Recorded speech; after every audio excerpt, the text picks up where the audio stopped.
mwirori wa barothi wa Thayo TV yokia geithisha kwa muthenya ungi na mahinda mangi twacemania haha nawe muthenya muthenya wa nyadia kwa muthenya wari twina Bilha Kiria ena rugano rwa mwanya muno makiria tondu ni umwe wa andu aria waiguaga muthuri yakwa ukagarurukwo ni in-laws ndikaniragerie ku imagine muthuri waku athikwo bare kambiriria na ikarahuka kiria kirari giaku gigacenje gatiga gutuika giaku muthenya wa muthe twina Bilha Kiria ena rugano rwina maithori na kiha ndirenda rutaririe wega uria gwathire kinya gugituika ati ni kuma muciucio project mekaga na muthuri wake nyumba makaga ikirugama ciothe na agikirwo riu mwana witu tutire na choice we nwe waturagira muthuri ona veri umagara akire haha niko gitutariria maingi mege maine na ogwo na kuri atumia ari othe managerera kiundu ta kiu kana kuri ari maragerera kiundu ta kiu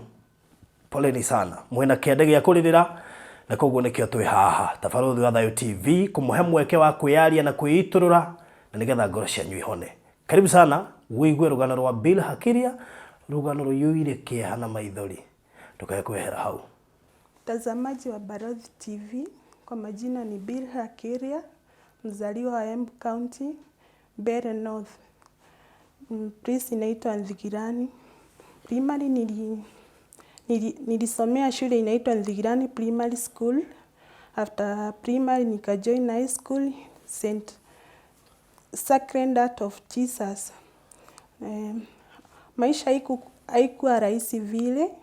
Nililelewa na wazazi wote wawili, baba na mama. Lakini hakuna yule alikuwa na kazi, wote walikuwa wafanya vibarua. Nimezaliwa nikiwa last born in a family of 7. Kwa hao watoto wote 7, mimi tu ndo niliweza kujoin high school. Wenzangu wamefika darasa la 8 na wengine hawajafika. So after nilifanya class 8 ilibindi nirudie manake babangu hiyo mwaka ndio alipass. Ikabindi nirudie darasa la 8 tena. Ndo nikajoin high school the next year. After kumaliza high school nilioleka. Tulikuwa tunaishi na bwana yangu na nyuki. Maisha haikuwa ngumu. Tuseme alinipenda na nikajaliwa na watoto wawili. Nilikuwa nafanya kazi, pia yeye alikuwa anafanya kazi. Sasa tuliishi kwa miaka 7, maisha ilikuwa sawa. Alinipenda na aliweza kugharamia watoto wake. Kila kitu ilikuwa sawa. Hadi ilipofika 2017, akagojeka. Akafika kukuwa admitted in one of the hospitals there in Nanyuki. Tulikuwa in and out of hospital the whole year. Tulikuwa anapimwa, anaambiwa damu iko chini. Anaambiwa kule vitu za kumboost damu at least iongezeke.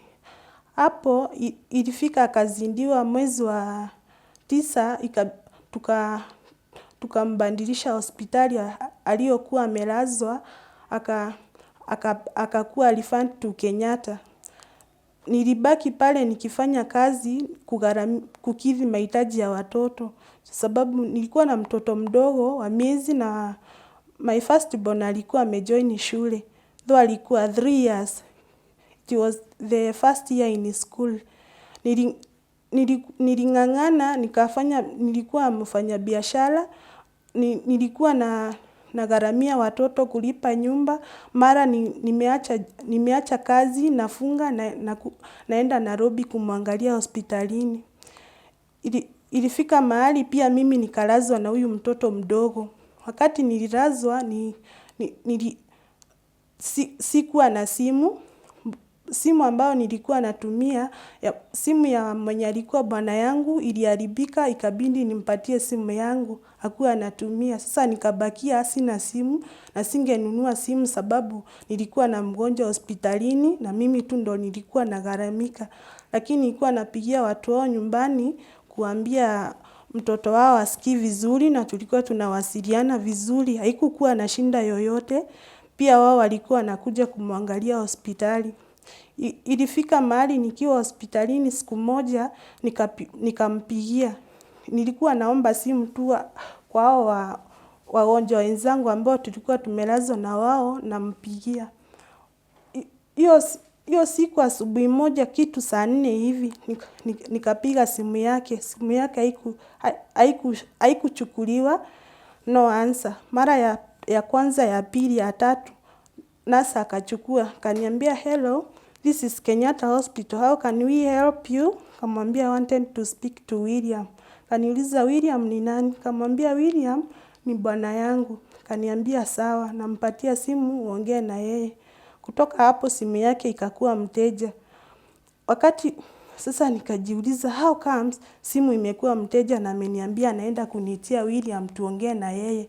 Ati sijui kuna vieta, alikuwa ametoka vieta, ati kuna ndawa, sasa ningoje tuongee na yeye. Kutoka hapo simu yake haikuingia tena. Kupigia watu wa nyumbani wananiambia tutakuambia. Ako sawa, hana shinda yoyote. Kumbe ndugu yake mdogo alijua bradhake amepass na akakimbia hospitalini akasema ndugu yake hajaoa. Kuwa ndugu yake hakuwa ameoa. Kuna zile stakabadhi upeano hospitali kama value permit. Wakachukua, alikuwa na ID na ATM card. Yote wakachukua. Sasa mimi nikatoka hospitali, nilikuwa na mtoto, tukakuwa discharged. Tukakuja nyumbani. Wakati tulikuja nyumbani, tulipata umati kubwa sana. Kulikuwa na watu wengi kabisa. Nikashangaa, mbona boma imejaa watu? Sikuelewa kwa nini, lakini nilishangaa. Mbona watu wamejaa kwa boma na sijui kitu gani inaweza kuwa inaendelea. Na tangu nipige simu ya William, iko mteja na daktari nurse aliniambia anaenda kunitia William. Sasa ni 3 days after hiyo kutoka. Simu iko inaenda. Mimi hata sikuambiwa na mtu nini ilifanyika ama nini. Niliingia tu kwa room yangu nikaanza kulia. Nikaacha mtoto tu hapo. Nilianza kulia. Mtoto mkubwa akakuja akaniuliza, mama mbona unalia? Kamwambia hakuna. Akaniambia ndaenda kwa hospitali na aliniambia atakuja. Kamwambia sawa. Sasa wakati nilianza kulia, mother-in-law alikuja nao sisters na wageni wengine ambao walikuwa wamekuja kuwafariji. Wakaanza sasa ndo walinielezea venye ilikuwa. Sasa mimi sikuwauliza mbona hamkuniambia ama nini, nilinyamaza tu, shughuli za mazishi zikaendelea. Tukazikana tu vizuri, nilikuwa na marafiki kutoka upande wa Nanyuki na huko nyumbani tu Meru, huko Tharaka Nithi kwao. Tukazikana, tukakaa vizuri. Sister ya mzee na hiyo familia mzima wakaketi wakasema sasa William ametuacha na ako na familia. Kuna hao watoto, sasa tutasimama na watoto, watasoma, na pia kuna huyu sasa bibi yake. Sasa tutasimama na yeye, tutasimama na familia ya William. Chochote watakachohitaji, ikuwe ni school fees. Kuna mjengo tulikuwa pia tunaendeleza. Wakasema hiyo jengo tuseme ilikuwa imefika lento. Wakasema hiyo mjengo William walikuwa wanaendeleza tutamaliza. Bado tulikuwa tujahama, tulikuwa tunaishi pale nyumbani kwa kina wazazi. Sasa ndo tulikuwa tunajenga nyumba yetu. Asema hii jengo William ameacha tutaendeleza pia watoto wake pia tutasomesha. Sasa hao ni sister-in-law na brothers-in-law wanasema. Walikuwa wazuri pia hawakunionyesha kama kuna kitu walikuwa ati wanaweza kuja kunigeuka baadaye. Tuliendelea hivyo tu. Tukakaa baada ya miezi 2 nikakuwa admitted tena na mtoto mdogo. Alikuwa 7 months. Tukalazwa hospitali. Hakuna mtu ambaye alikuja kuniangalia ama kunipigia simu mtoto ako vipi ama shinda ni gani, kuja kuangalia hospitali shinda ilikuwa nini. Nilikaa for 2 weeks, lakini majirani walikuwa wanakuja wananiangalia na wanaenda. Wananiuliza hakuna yeyote amekuja kuangalia, na nawaambia hapana. Nawaambia watakuja tu. Kwa nadhani wako shughuli, wako na kazi mingi, yani wako busy, maybe watakaa. Lakini hakuna yule alikuja. Uzuri nilikuwa na NHIF ilinigharamia, nikatoka. Wakati nilitoka nilipata mtoto mwingine mkubwa, mtoto ameteseka njaa. Mtoto apewi funda, unless apewe na majirani huko. Shushu ya mtoto wako hapo, sister in law wote wako hapo, lakini hawashughulikii mtoto. Hata shule alikuwa haendi, juu si yuko nimuoshe nimpeleke. Nikasema ni sawa, nikakaa. Mamangu akanipigia, nikamwambia tumetoka hospitali, wakakuja wakaangalia mtoto, tulikuwa sawa. Sasa maisha ikaendelea kukua ngumu. Nilikuwa sina kazi, hakuna mahali naweza fanya kibarua. Kumbuka pale nilikuwa mgeni, juu mimi sijaikaa hapo for long. Venye tulioleka nilikuwa nikiishi na nyuki. Sasa siku hata najuana na watu wengi pale, na nilikuwa yani mimi nikaa mgeni venye nilioleka, sikuwahi kaa pale kwa ile mboma. Sasa maisha ikakuja ikakuwa ngumu. Huyu mother in law ikafika mahali hataki kuniona, hataki kuona watoto. Alikuwa ananiambia, sasa unafanya nini kwa hii mboma? Si mwenye alikuleta ndo yule amelazwa pale. Chukua virago zako uende, you are still young. You can go and get remarried. You are still young. Mimi mtoto wangu nilizika, sijui nini unafanya hapa kwangu. Wewe ondoka uende na watoto wako, unaweza oleka tena. Mimi nilikuwa na nyamaza tu, nalia. Nilikuwa silali, ikafika mahali nikakuwa sasa hata niko traumatized. Sijui usiku na mchana ni lini. Wamenieka pressure, hata sijielewi, sijitambui. Mtu ningepigia tu ni sistangu ama mamangu. Nimwambie tuko njaa, anatutumia kidogo amepata, tukikosa tu tunalala. Maisha ikakuwa ngumu kabisa. Hakuna yule anasimama na mimi, lakini daddy in law alikuwa mzuri, lakini hakuwa na uwezo kwa ile mboma. Hangesema chochote isikike wala nini. Yeye mwenyewe kuna siku ingefika hata achapwe na huyo bibi yake na wasichana wake. So, ikakuwa hivyo. Sasa nikajiuliza, Mungu, sasa hii ni maisha gani? Nilikuwa naomba sana. Nilikuwa naona tu William hakukufa, ni kama siku moja tu atarudi. Juu hii maisha imekuwa ngumu, na wakati alikuwa uhai maisha ikuwa ngumu hivi. Nikaendelea tu. Sikuwa nataka kutoka kwa ile mboma. Hata nikiambiwa nini ama nini, sikuwa nitoke. Juu nilioleka, na William aliniambia niangalie watoto wake, nisiwaache, nisiacha watoto wake tu, niwaangalie, anatoka hospitali soon, hata kaa. Ikafika mahali mamangu akaniita Christmas, nikaenda Christmas na tukarudi. Vile tulirudi sasa, mother in law alikuwa angesema kitu tu ya kukukwaza roho, lakini hata kuambia, lakini aseme tu usikie tu, anakuambia vitu indirect. Kama hiyo kusema yeye ako na wajukuu wengi sana, hajategemea tu hawa, wajukuu wake ni wengi sana, wenye wanamuita nyanya ni wengi. Tunasema tu ni sawa. Kasema kuna Mungu juu mbinguni halali, anaona yote yenye tunapitia. Sasa ikafika siku moja, sister in law alikuwa Mombasa. Nilifika nikauliza mother in law, juu in the process of burial kuna kitu sikuitisha ama hata sikuelewa. Kuna hiyo burial permits, ID na ATM. Sasa ndo nakuja kugundua after 2 months, sikuwa akili haikuwa hata ni kama akili yangu ilikuwa ifanyi kazi. Wakati niliachwa nilishtuka, nikakuwa very confused. Nikauliza mother in law, na burial permit na ID ya William ziko wapi, na ATM juu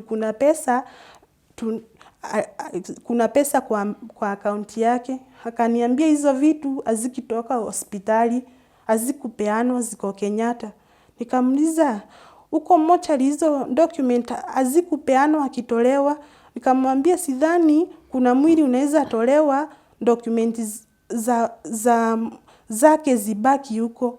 Kama hiyo burial permit lazima mlipewa. Au comes mlipewa mwili mkazike na mkuwa na burial permit. Wakaniambia hizo vitu hazikukuja, tutaendea. Kumbuka siku ya mazishi tulitoka na gari huko Meru kufika sijui hiyo place venye inaitwa. Tulipigiwa simu na brother yake, tukaambiwa tumechukua mwili, nyinyi mnaweza rudi. Sisi hatukurudi. Niliambia huyo driver mwenye tulikuwa na yeye, nikamwambia turudi. Hatuwezi toka huko, tumefika place inaitwa Milimani Law Court. Tukienda Kenyatta, nikamwambia hatuwezi rudi. Wacha tu tuangoje hapa, kama wamechukua mwili ni sawa. Nikamuuliza na yes wamechukua mwili. Nani ndo amesign? Mimi ndo bibi ya William. Akamuuliza kwani mmechukua mwili na tuko na mama hapa? Akasema tumechukua mwili, tumeona hiyo masaa imeenda sana. Na ni 1:30 ya asubuhi. Tulitembea usiku mzima ndo tusichelewe mochari. Saa sikuelewa ilikuwa nini. Mimi by the way hakuna kitu nilikuwa naelewa. Nilichanganyikiwa, hakuna kitu ningejua wala nini ama nini. Nikasema tu ni sawa. Lakini nikaongea na yeye. Nikamuuliza umechukua mwili na sijafika hata kuview the body. Au kamsi umechukua. Akasema nikiwa hapo hiyo maneno yote nimemaliza. Tuliwangoja hapo kwa barabara wakafika. Walifika wakakuta tu mimi nalia, hata hakuna kitu nilikuwa nafanya. Nikatoka kwa gari yenye nilikuwa ya kutoka Meru, nikaingia kwa hiyo gari ilikuwa imebeba mwili. Tukaenda home. Mimi nilizikana na watu wakaenda home. Sasa hapa later ni mambo na burial permit na hizo documents zingine. Venye niliuliza mother-in-law. Kumbe alipigia msichana wake, akamwambia niambie nisiitishe hizo vitu sababu sijui mimi na William tuna uhusiano gani. Akaniambia hizo document unaitisha, usiaitisha tena. William ni nani kwako? Nikamwambia ni bwana yangu sababu tumezaa na yeye watoto wawili. Akaniambia wewe hata ndo uliua William. Unadhani hatujui? Nikamuuliza how comes na ulikuwa umenyamaza hizo miezi zote, si ungeniambia mapema? Mbona ukakuja kuniambia this is after 3 months sasa ndo unaniambia mimi ndo nilimuua. Si ungeniambia hata kabla hajazikwa, sasa unaniambia saa hii ni late. Akaniambia hapana, tulikuwa tumenyamaza, usidhani ati hatujui wewe ndo ulimuua. Nikamuuliza uko na ushahidi mgani unaweza simama ukasema mimi ndo nilimuua?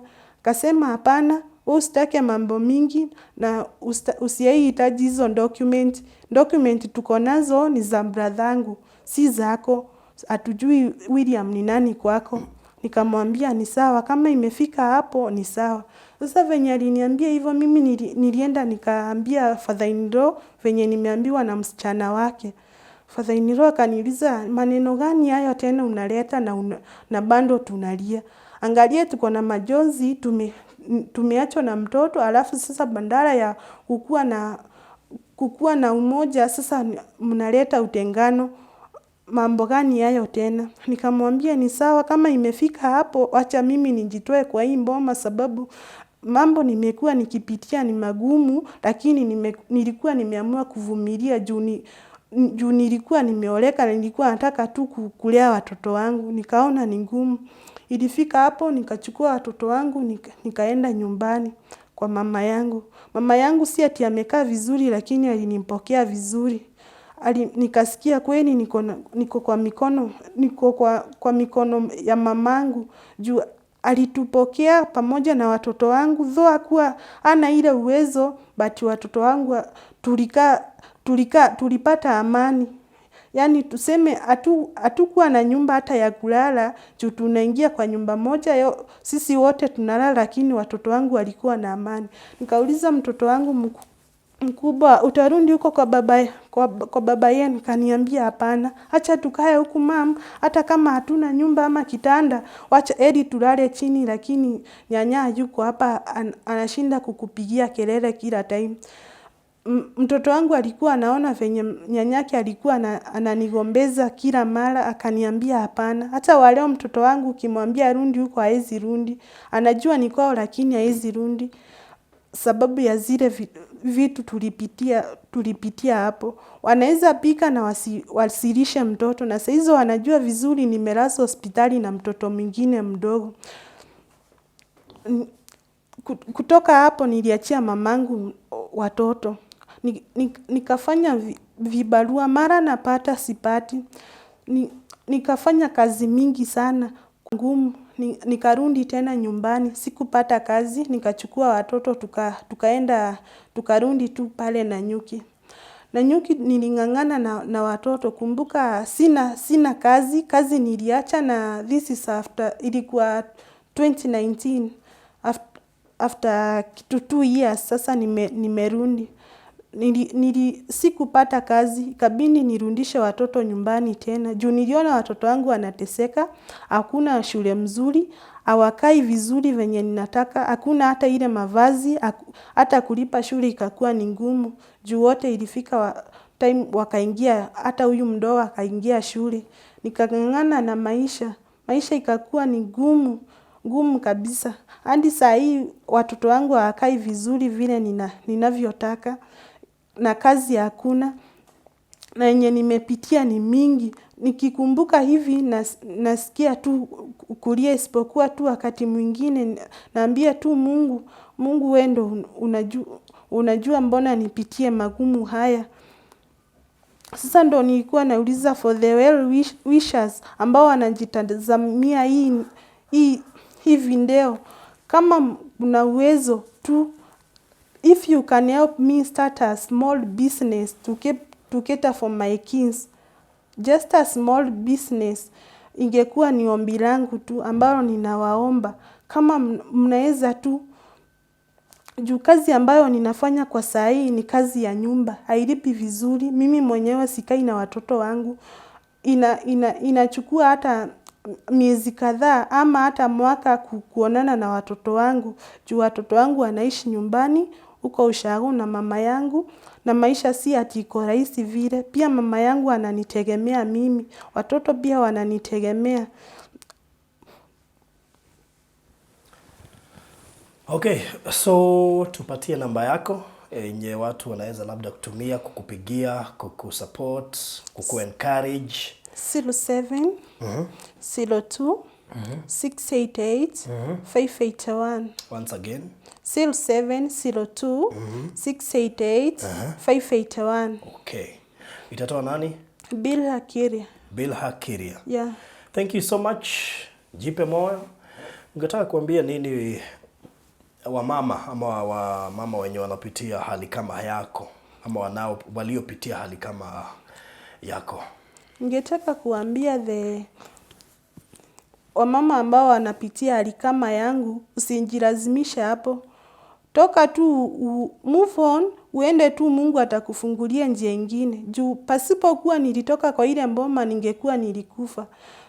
Hiyo time hata ungenijua, hata ungeniambia kitu ili take time. Juu sistangu mwenyewe alinichukua akaniweka kwake, akanitafutia counselor na pastors ndo walinisaidia.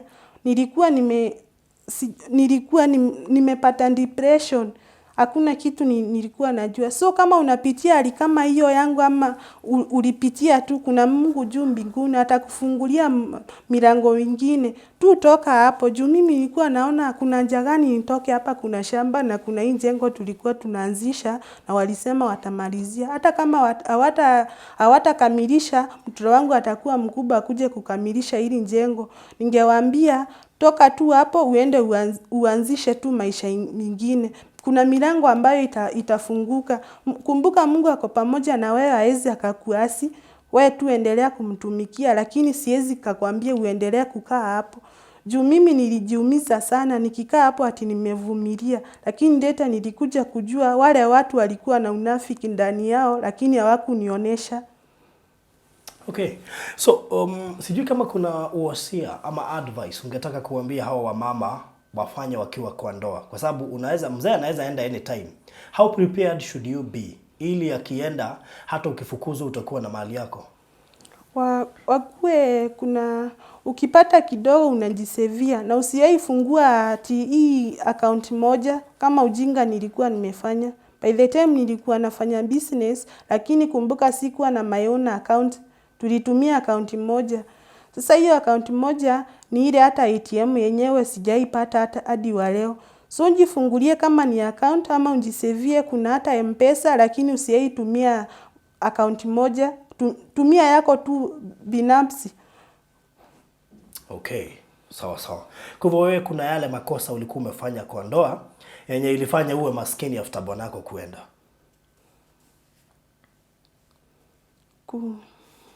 Yaani makosa yako kubwa ilikuwa kuto-save na account yako binafsi. Yeah. Na sijui kama mzee alikuwa anaandika nani next of kin? Alikuwa ameandika mimi, lakini haikunisaidia juu hiyo ATM sikupata.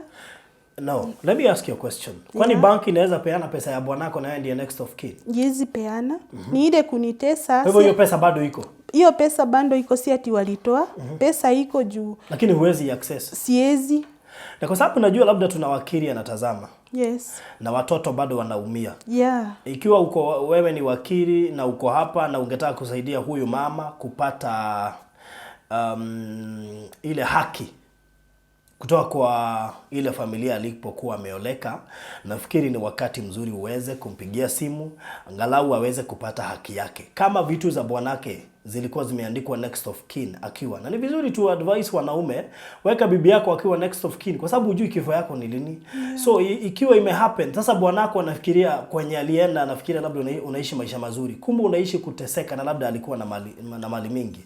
So ni vizuri pia advice wa mama make sure wameandikwa next of kin. I know that's a debate for another day, tutakuja kuidiscuss pia hapa kwa Farodhi TV, lakini it's important. Yeah, for the married, hakikisha bwana yako amekuandika the next of kin. Advice pia wanaume waandike wa mama. Yeah, pia the men, you have to let your wives be the next of kin. You don't know ujue utakufa lini ama what will happen.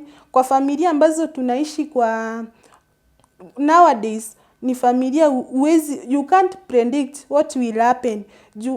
Let me give an example with mine. Kuna ile upendo walikuwa amenipenda wakati William alikuwa hai. Hata saa hii, hata afufuke, haizi akaamini kama ni sisi ama watoto wake wanaishi maisha ambayo wanaishi kwa saa hii. Kwa vile walitupenda na ile maisha alitaka tuishi, haizi akaamini kama ni mimi. Yeah. Okay, so nashukuru. Labda umalizia na namba yako tena, ili kama kuna wakili ataona ni anaweza kusaidia kwa njia yoyote kuweza kupata haki yako. My number 0702688581. Rudia tena. 0702688581. Okay, nafikiri sijui kama mwaisikia kwa redio wakitangaza ama kwa TV, kuna mali huwa inapotea. Mali mingi sana, billions of money zimekwama kwa serikali, hakuna mtu wa kuziclaim. Na mingi ni zenye zimehappen kama kwa kesi yako. Bwana alikuwa na mali mingi lakini haukuwa unajua. Familia ikakataa urithi. Sasa unaona hiyo mali itazidi kukaa kwa bank, kwa insurance. So ni vizuri kama kuna wakili angetaka kukuja akusaidie uweze kupata haki yako. Utapata labda kuna pesa mingi. Nilijaribu hata huyo mbosi yangu, manake alikuwa mnasave kwa cooperative bank. Pia huyo mbosi yangu anafanya huko. Nilimuuliza kama anaweza nisaidia. Akaniambia kama una death certificate ni ngumu.